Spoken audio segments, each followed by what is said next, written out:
नमस्कार दोस्तों, स्वागत है आपका हमारे YouTube चैनल पर। साथियों, आज हम बात करेंगे जामिया मिलिया इस्लामिया यानी कि JMI यूनिवर्सिटी की, जिसका आपको पता है LDC और MTS का एग्ज़ाम हो गया है और इसका रिज़ल्ट आना बाकी है। इन सभी चीज़ों के बारे में हम डिस्कस करेंगे।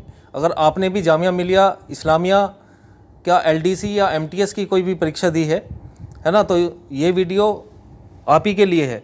ठीक है, आज मैं आपको बताऊंगा कि LDC की संभावित कट ऑफ कितनी जा सकती है ना, इसके बारे में हम बात करेंगे। दूसरा, टाइपिंग टेस्ट में कितने नंबर वालों का चयन हो सकता है, MTS की एक्सेप्टेड कट ऑफ कितनी रह सकती है, ठीक है, इसके बारे में हम बात करेंगे। और रिजल्ट आखिर कब तक आने की संभावना है, इन सभी चीज़ों के बारे में हम बात करेंगे। और इसकी जो जॉब प्रोफाइल है ये कैसी है, कहाँ आपको जॉब मिलेगी, ट्रांसफ़र होगा या नहीं होगा, ठीक है, इन सभी चीज़ों के बारे में बात करेंगे। सैलरी कितनी मिलती है इसी के बारे में बात करेंगे। बहुत सारे बच्चों के कमेंट आ रहे हैं कि जी SSC की जॉब बढ़िया है, ये बढ़िया है, तो इसमें हम बात करेंगे SSC MTS और SSC LDC से क्या ये बेहतर जॉब है या नहीं है ना। तो इस वीडियो को अंत तक ज़रूर देखिए, है ना। अब यहाँ पर देखिए, शुरू करते हैं। जामिया मिलिया इस्लामिया, देखो JMI क्या है, इसके बारे में आपको बताता हूँ। देखिए, एक सेंट्रल यूनिवर्सिटी है, ठीक है ना। तो ये भारत सरकार के अंतर्गत आने वाली एक अत्यंत प्रतिष्ठित केंद्रीय विश्वविद्यालय है। यह ऐतिहासिक और गौरवशाली विश्वविद्यालय देश की राजधानी दिल्ली में स्थित है, ठीक है। तो दिल्ली के अंदर है ये। राष्ट्रीय स्तर की उत्कृष्ट रैंकिंग के कारण यहाँ की गैर शैक्षणिक नौकरियों की मांग देश भर के युवाओं में अत्यधिक रहती है, ठीक है भाई। कोई दिल्ली का है या कोई आसपास का है तो उसके लिए तो बहुत बेस्ट जॉब है ये। और इसमें ट्रांसफ़र भी नहीं होता है, ये भी मैं आपको बता रहा हूँ। इस विश्वविद्यालय में जो नॉन टीचिंग पदों की समस्त नियुक्तियों और चयन प्रक्रिया पूर्णतः विश्वविद्यालय प्रशासन द्वारा स्वतः रूप से संचालित की जाती है, ठीक है। तो ये सेंट्रल यूनिवर्सिटी है, बढ़िया जॉब रहती है इसमें। आगे हम बात करते हैं जैसे LDC की है, ठीक है। LDC की जो प्रोफाइल है वो क्या होती है, देखो LDC का काम क्या होता है, ये क्लर्क की जॉब है। तो इसका जो कार्य है, जैसे ऑफिस की फाइलें हैं उनको सुव्यवस्थित करना, है ना। डेटा एंट्री, जैसे कोई मतलब कोई टाइपिंग का वर्क आ गया तो वो आपको जो है महत्वपूर्ण डेटा की प्रविष्टि करना, ये सब काम आपके होंगे।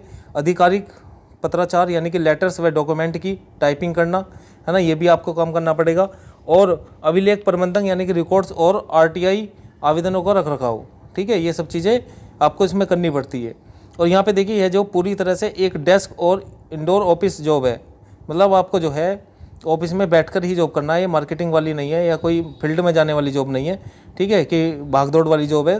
तो ये एक अच्छी जॉब है, यानी कि आपको विश्वविद्यालय में शानदार, आधुनिक और सुविधाजनक AC कार्यालयों में बैठकर गरिमापूर्ण तरीके से कार्य करने का अवसर मिलता है ना। तो इधर उधर की भागदौड़ यहाँ पे ख़त्म हो जाती है और तरसते हैं लोग ऐसी जॉब को, क्योंकि दिल्ली के अंदर ही है और सेंट्रल यूनिवर्सिटी की जॉब है, ठीक है। तो SSC से तो कहीं बेटर जॉब है ये LDC की। अब आगे हम इसमें बात कर लेते हैं भाई। देखो, LDC वेतनमान एवं स्थानांतरण के विशेष नियम। यहाँ पे LDC का जो सैलरी है वो कितनी आपको मिलेगी, देखिए यहाँ पर मैं आपको बता दूं कि जो सैलरी है ये एक लेवल 2 की जॉब है, एक लेवल 2 की जॉब है। और शुरुआत में जो इन हैंड सैलरी है वो आपको जो है 30,000 से 45,000 देखने को मिल जाएगा। अच्छा, इसमें जो है क्या होता है, वेतन के साथ मिलने वाले अन्य केंद्रीय भत्ते व लाभ भी इसमें जोड़े जाते हैं, जैसे DA हो गया, है ना। तो दिल्ली का ज़्यादा होता है तो सैलरी काफ़ी अच्छी यहाँ पे आपको देखने को मिल जाएगी। और आपका जो है ट्रांसपोर्ट अलाउंस भी है इसमें आपको मिलेगा, परिवहन भत्ता भी, और मेडिकल फैसिलिटी भी भाई मिलती है यहाँ पर, ठीक है। अगर कोई घर में मान लिया तुम बीमार हो जाओ, फैमिली वाला कोई बीमार है, ठीक है, माँ बाप, इसमें माता पिता का और आपका जो है वाइफ का और बच्चों का ये कवर रहता है इसमें, ठीक है। तो इसमें आप जो है मेडिकल फैसिलिटी आपको इनके लिए मिल जाएगी, तो काफ़ी अच्छी बात है इसमें। और सबसे बड़ा फ़ायदा क्या है भाई, लाइफ टाइम दिल्ली के अंदर ही रहोगे तुम, है ना। इसमें पोस्टिंग नहीं होगी, जैसे SSC की नौकरियों के विपरीत, जैसे JMI में चयन के पश्चात आपका अखिल भारतीय यानी कि ऑल इंडिया ट्रांसफ़र नहीं होता है, जैसे SSC में अक्सर आपको देखने को मिल जाएगा। आपकी संपूर्ण सेवा अवधि मुख्य रूप से दिल्ली स्थित मुख्य कैंपस में ही व्यतीत होती है, ठीक है, तो यहीं पे ही रहेगा। तो देखो, अभी ये सैलरी आपको कम लग सकती है। अब जैसे 8th पे कमीशन लगने वाला है ना, तो 8th पे कमीशन जैसे लग गया तो उसके बाद में जब ये सैलरी मिलेगी तो ये सैलरी काफ़ी हद तक बहुत बेहतर सैलरी होगी, है ना, बहुत बढ़िया सैलरी होगी। अमाउंट में ये ठीक ठाक आपको देखने को मिलेगी। आगे हम बात कर लेते हैं, इसमें देखिएगा यहाँ पर MTS जॉब प्रोफाइल एवं कर्मचारी सुविधाएं। देखो क्या क्या सुविधा इसमें मिलती हैं। तो देखो एमटीएस वाले में, एमटीएस में क्या होता है भाई, यहाँ पे देखो ऑफिस असिस्टेंट यानी कि विभिन्न विभागों और अनुभागों के दैनिक कार्यों में सहयोग प्रदान करना। जैसे मान लिया कोई फाइल है, वो एक ऑफिस से दूसरे ऑफिस में पहुँचानी है, तो ये एमटीएस का काम होता है साथियों।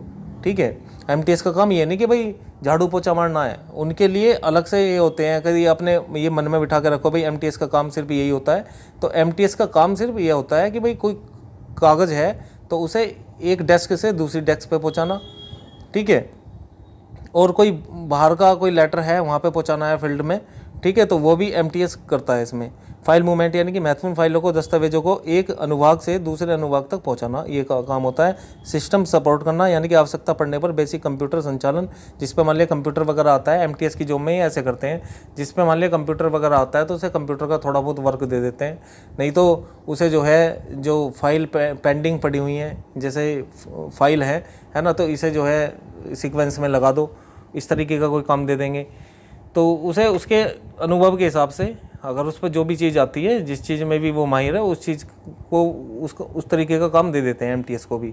ठीक है, तो यहाँ पर ये वाली जॉब है एमटीएस की। और बाकी कोई लेटर वगैरह पहुँचाना हो, है ना, किसी ऑफिस में जाना हो, तो वो फील्ड का भी काम कर लेता है। तो ये काम है एमटीएस का। चिकित्सा लाभ देखिए यहाँ पे इसे भी मिलता है। विश्वविद्यालय अपने समस्त नियमित स्टाफ को इन हाउस हेल्थ सेंटर और व्यापक मेडिकल सपोर्ट की बेहतरीन सुविधाएं मुहैया कराता है। ठीक है, आवास व्यवस्था भी होती है यहाँ पर भाई। परिसर में भीतर नियमों और तत्कालीन उपलब्धता के अनुसार स्टाफ क्वार्टर्स आवंटित किए जाते हैं, यानी कि क्वार्टर भी यहाँ पर जो है देखने को मिल जाएंगे। ठीक है, रहने के लिए अपनी फैमिली को रख सकते हो। तो यह स्वतः मिलने वाला अधिकार नहीं है। ठीक है, तो मतलब ज़रूरी नहीं है कि सबको ही मिलेगा। ठीक है, बाकी ये मिलते हैं, हर यूनिवर्सिटी देती है। ठीक है, जिसमें भी मान लिया कोई भी सेंट्रल गवर्नमेंट की यूनिवर्सिटी है, यहाँ तक कि स्टेट की भी कोई यूनिवर्सिटी है, तो वो अंदर ही जो है अपने कर्मचारियों के फ्लैट बना के रखती है, तो वो क्वार्टर वहीं पर जो है उनको मिल जाते हैं, उन्हें अलॉट हो जाते हैं। आगे हम बात करेंगे, देखिए यहाँ पर अब बात करते हैं भाई संभावित कट ऑफ को लेकर। देखिए वो मैंने इससे पहले एक वीडियो बनाई है। ठीक है, बहुत सारे बच्चों ने देखी है ना, बहुत सारे कमेंट कर रहे हैं कि जी एलडीसी की जो है 70+ जाएगी। बात आपकी ठीक है भाई, देखो मैं भी किसी जानकारी के अनुसार ही आपको बता रहा हूँ। ठीक है, यहाँ पर ये एलडीसी में टाइपिंग होनी है, तो टाइपिंग के लिए अब ये देखो मेरे हिसाब से अगर ये 2 गुना या 3 गुना बच्चे बुलाएंगे तो हो सकता है भाई थोड़ी हाई कट ऑफ चली जाए। ठीक है, मेरा जो मानना है। ठीक है, बाकी अगर ये ज़्यादा गुना, क्योंकि टाइपिंग हर किसी पे नहीं होती है, तो ये कम से कम 10 गुना तो बुलाते ही हैं। तो अगर इतने गुना बुलाएंगे तो भाई कट ऑफ यही रहने वाली है, हर बच्चे के इतने नहीं है। ठीक है, किसी के अगर 75 या 80 नंबर भी हो गए, वो भी यही सोच रहा होगा कि यार कट ऑफ जो है 81 पे ना चली जाए, है ना, 81 पे ना चली जाए, 82 पे ना चली जाए। तो सबको अपनी कट ऑफ से 1-2 नंबर ऊपर ही लगती है कि इतने पे ना लग जाए कट ऑफ। तो मैं आपको ये बता के चल रहा हूँ भाई, है ना, मेरा ये एनालिसिस है कि 60+ जिसके हैं नंबर, ठीक है, तो उसे टाइपिंग के लिए कॉल आने की पूरी संभावना है। इसमें इतना कंपटीशन नहीं है। ठीक है, हालांकि देखो वैकेंसी कम है। मान लिया अगर ये 3 गुना बुलाएंगे तो बहुत कम बालक हैं, मान लिया 180 या 200 बच्चों को ये बुलाएंगे, तो फिर हो सकता है कि इसकी कट ऑफ हाई चली जाए। बाकी ज़्यादातर मैंने देखा है कि आप यूपी गवर्नमेंट में देखो, जो टाइपिंग वाली जॉब होती हैं, तो उसमें जो है कई गुना ये बच्चे ले लेते हैं टाइपिंग के लिए। तो क्योंकि हर किसी पे टाइपिंग होती नहीं है, ये टाइपिंग प्रैक्टिस का खेल होता है। बाकी देखते हैं भाई क्या होता है। और बाकी यहाँ पर देखिए एमटीएस में आपको पता है एक सिंगल पेपर है, और इसी के बिहाफ पर ये जो है सिलेक्शन कराएंगे। तो हो सकता है देखो इसका इजी पेपर भी है, तो 80+ जाने के यहाँ पे पूरे चांस है। बाकी इसकी जो कट ऑफ है वो 60+ रहने के चांस है। ठीक है, हालांकि इससे पहले जो पेपर देखे गए हैं उसमें उर्दू एक सब्जेक्ट था, और इस बार इन्होंने थोड़ा सिलेबस चेंज कराया, इसमें उर्दू नहीं आई है। ठीक है, जब उर्दू नहीं आई है तो इसमें बच्चों ने मेहनत करी भाई, तैयारी करी, उर्दू को पढ़ा, है ना। किसी ने तो स्टार्टिंग से ही पढ़नी शुरू करी उर्दू, और वहाँ पर वो उर्दू देखने को मिली ही नहीं उन्हें। ठीक है, तो कहीं ना कहीं कट ऑफ पे जो है इसका भी असर पड़ेगा। तो ये चीज़ आपको ध्यान रखनी है ना। अब एक बच्चा पिछली वीडियो की कमेंट में मेरे से ये कह रहा था कि भाई हम वहाँ पे गए उसमें यूनिवर्सिटी में, तो उसमें वो स्टाफ यूँ कह रहे हैं कि वो भर्ती कैंसिल होगी। भाई भर्ती कितनी बार कैंसिल होगी? ठीक है, क्योंकि 2 बार ऑलरेडी पहले से हो चुकी है, ये तीसरी बार फॉर्म भरवा के अब इस भर्ती को पूरा कंप्लीट करा रहे हैं। ठीक है, तो ऐसी बात नहीं है भाई तुम वहाँ यूनिवर्सिटी में जा रहे हो, तो मैं भी पता करके कुछ ना कुछ कंफर्म करके ही वीडियो बनाता हूँ।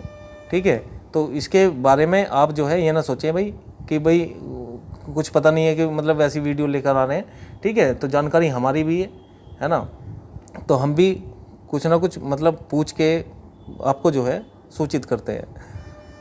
आगे देख लेते हैं भाई। यहाँ पे देखिए परिणाम की संभावित तिथि एवं चयन के मुख्य बिंदु। यहाँ पे देखिएगा, यदि विश्वविद्यालय द्वारा आधिकारिक रूप से तिथि घोषित नहीं की गई है, परंतु भर्ती प्रक्रिया की वर्तमान गति को देखते हुए यह उम्मीद की जा रही है, मतलब इसका जो रिजल्ट है अब जुलाई के अंतिम सप्ताह तक आपको देखने को मिल सकता है, ठीक है। अगर ज़्यादा भी ये लेट करेंगे तो अगस्त की स्टार्टिंग में हो जाएगा, नहीं तो जुलाई में आपको इसका रिजल्ट देखने को मिलेगा। ये मैंने आपको पिछली वीडियो में बताई है, ठीक है। जुलाई के अंत तक आपको ये इसका रिजल्ट एमटीएस का और एलडीसी का जरूर देखने को मिलेगा। एलडीसी यदि आपका लिखित स्कोर यानी कि 60+ है और आपकी टाइपिंग परीक्षा यानी कि हाई स्पीड है आपकी और एक्यूरेसी भी बढ़िया है, तो आपके लिए बेस्ट है। और बाकी भाई जिनका इतना स्कोर बन रहा है वो अपना टाइपिंग करते रहें, है ना, क्योंकि अगर टाइपिंग में भी फेल हो गए तो वो मैटर नहीं करेगा कि तुम्हारा स्कोर 72 है, 75 है या 80 नंबर है, ठीक है। इस चीज़ को ध्यान रखेंगे। एमटीएस में क्या है, यदि मूल्यांकन में आपका स्कोर 80+ बन रहा है तो अधिक जा रहा है तो अंतिम चयन की उम्मीदें काफ़ी प्रबल हो जाती हैं, यानी कि बहुत मजबूत उसमें हो आप, ठीक है। तो आपका सिलेक्शन ये समझ लो इसमें फिर पक्का ही होने वाला है, क्योंकि अब इसमें इसके बाद में तो अपना बस ये डॉक्यूमेंट वगैरह अपने तैयार रखो, है ना, और कुछ इसमें होगा नहीं। टाइपिंग वगैरह स्किल टेस्ट या इंटरव्यू वगैरह इसमें कुछ है नहीं।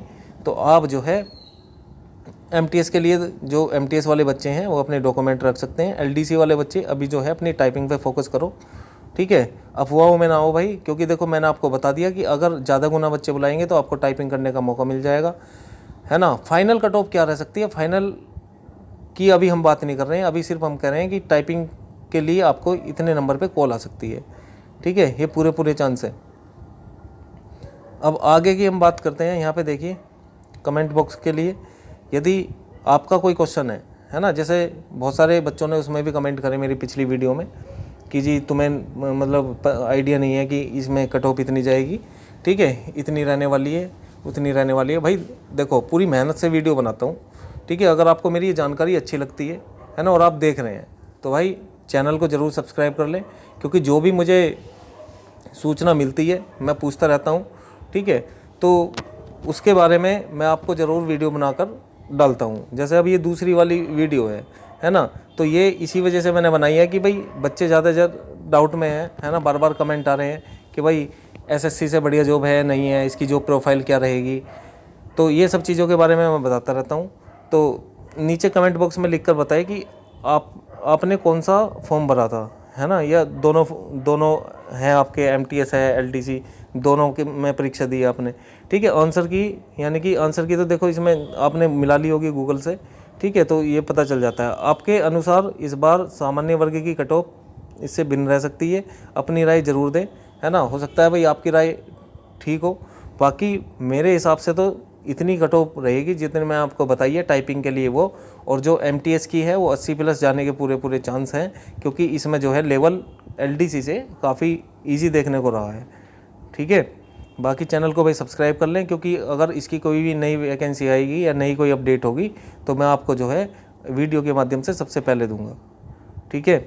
और वीडियो को भाई लाइक ज़रूर कर दिया करो, और जो हमारे साथी नए जुड़े हैं चैनल को ज़रूर सब्सक्राइब कर लें, ठीक है। और ये हमारा टेलीग्राम ग्रुप है, आप इसे भी ज्वाइन कर सकते हैं। इस पर भी मैं इसी नाम से है, टारगेट विद राहुल के नाम से, टारगेट विद राहुल उपाध्याय, ठीक है। इससे आप सर्च करेंगे तो वो आपको मिल जाएगा, ठीक है। आज के लिए इतना ही, मिलते हैं नेक्स्ट वीडियो में। धन्यवाद, जय हिंद।